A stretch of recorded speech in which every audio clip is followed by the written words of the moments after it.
শিলিগুড়ি, সেই জন্য কলকাতা।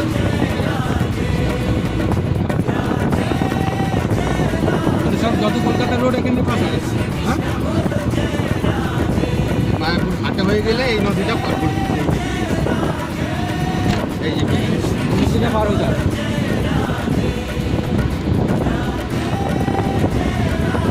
নদীটা গেলে একটু গঙ্গা পার হয়ে যাবে।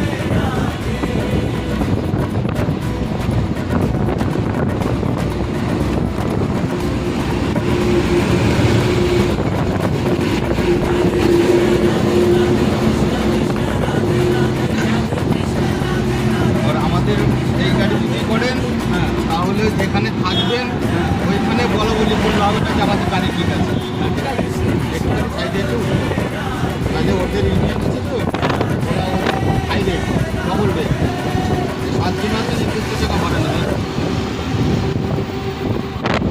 দেখবেন সাইডে জেনে দেখবেন, যেমন মায়াপুর করবো, আবার এখানে এসে নাম দেখবেন কত। মানে যেখানে থাকবেন সেখানে না, একটুখানি সাইডে জিজ্ঞাসা করবেন, তাহলে আবার আপনাদের লক্ষ্য করে রাখবে, খেয়াল করে রাখবে যে এটা তো ঘুরবে, ঠিক আছে, চালু থাকবে। ওটা হাজার হয় না। শোনেন দাদা, আমি একটা সারাদিনের ধরেন, সারাদিনের রোজ, হ্যাঁ, সারাদিনের রোজ, হ্যাঁ, 15 টাকা দিয়েছি। এই ধরেন আমার এই 8 ঘন্টা লাগবে যেতে বলতে, বুঝতে পেরেছেন? এবার আপনাদের আশেপাশে যদি একটা আসার সময় একটা ভাড়া পেয়ে যায়, তাহলে ধরেন আমার 30 টাকা ভাড়া করতে হবে। ওটা আমার মনে সারাদিন লাগবে না।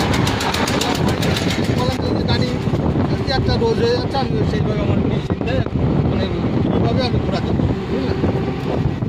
সে একটা রোজ না হলে তো তখন হবে না। হ্যাঁ,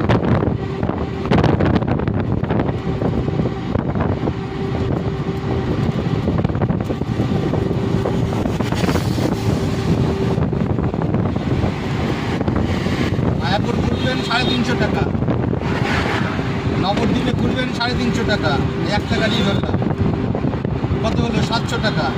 এবার যাবেন আসবেন, বুঝতে পেরেছেন? হ্যাঁ, তাহলে এবার কত হয় বলেন? এই আরো আরো আরও 600-700 টাকা। এবার হ্যাঁ, ওই পাশ দিয়ে ঘাট পার হয়ে গেলে ধরেন 350 টাকা, হ্যাঁ, বুঝতে পেরেছেন? তাহলে কত হলো? 1050 টাকা এমনি হয়ে গেল। আর দুটো নদীর মিলনস্থলটা কোথায়? ওটা ওই মায়াপুরের ঘাট ইয়ে হলে পরে দেখা যায়। মায়াপুরের ঘাট পার, তাহলে আমরা চলে এসেছি। না না, আমরা তো এটা ইয়ে করে চলে জলঙ্গি পার হয়ে আসলাম। হ্যাঁ। ওইটা নবদ্বীপ যাওয়ার সময় বা আসার সময় ওইখান থেকে দেখা যায় ওই জল।